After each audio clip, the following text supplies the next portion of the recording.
சொல்லி பார்த்து கால் வலிக்குது. அக்கா நீங்க எங்க போனீங்க? அக்கா அக்கா வாய முடுக்கா. என்னாச்சு? வெகு நேரம் உங்க தான் தேடிக்கொண்டே இருக்கேன். அக்கா நீங்க தெரியுமா? Lorry stand, bus stand, auto stand, cycle stand, two wheeler stand, அது மட்டுமா திண்டிவனம் பஸ் ரோடு தெரிய சொன்னேன். எனக்கு திண்டிவனத்துல என்ன வேலை தெரியுமா? அதற்கு வேலையே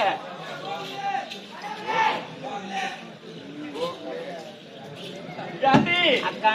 திண்டிவனத்துக்கு ஏன் போன தெரியுமா? என்ன வேலை? தெரியுமா போயிருந்தேன். எதற்கு? அக்கா என்னடி அக்கா எதுக்கு அமைதியா இருக்கீங்க? எங்க தெரியுமா போயிருந்தேன்? நான் உன்னை தேடி தாண்டி போனேன். என்ன எங்க தேடி பார்த்தேன்? உன்னை எங்க தெரியுமா தேடி பார்த்தேன்? செஞ்சு பஸ் ஸ்டாண்ட்ல மட்டும் தாண்டி தேடினேன். செஞ்சு கோட்டையில. ஐயோ கோட்டையில கிடைக்காது. நைட் நேரம் க்ளோஸ் பண்ணிடுவாங்கடி. அப்படியா? ஓபன் கிடையாது. தெரியாதா உனக்கு? எனக்கு தெரியாது. அப்படியா?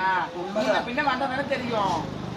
சரி எங்க தேடி பார்த்தீங்க? எங்க தெரியுமா? எங்கடி? அந்த வானம் இந்த வானம் மலரோட தேடி பார்த்தேன். கிடையாது. நீங்க பாருங்க ஆளை பாரு நல்லவருக்கு. என்ன வாய்மலை போட்டா வாய்மலையா? வாய்மலைதான். எப்ப எப்படி இருக்கிறானுங்க? அப்படியா? சொல்லுடி. இங்க வாங்கி இங்க பாருடி. நான் உன்னை தேடாத கிட்ட நீ கிடையாது. அப்படியா? ஆமா. எங்கெல்லாம் தேடினேன்? உன்னை எங்கெல்லாம் தேடி பார்த்து தெரியுமா? எங்கடி நீ இல்லாத இடமா பார்த்து நீ இல்லாத இடமா பார்த்து நான் தேடிக்கிட்டு வந்தேன் தெரியுமா பெரியவர? அப்படியே போட போறேன்டி. அவ இல்லாத இடத்துல தேடனா இருப்பாளா? ஆமாண்டி. அவ வீட்டுக்கு அடக்க மனப்பெண்ணு. அப்ப நீ அவளை நான் மனதை சரிடி. அதுல பக்கட்டும் அனுதினமே எங்க சென்று விளக்கம் அங்கு சென்று மலர்களை பறித்து ஆரமாக தொடுத்து நம்மளுடைய கார்மையை கொண்டு சுடிக்கொள்வது. இதை பார்த்தாயா செண்பக பூர்த்த மலர் செண்டு அதிலே ஒரு கருவண்டு கீழே ஒன்று என்னுடைய மனம் அகிழ்ந்ததோ என்று. அது மட்டுமா?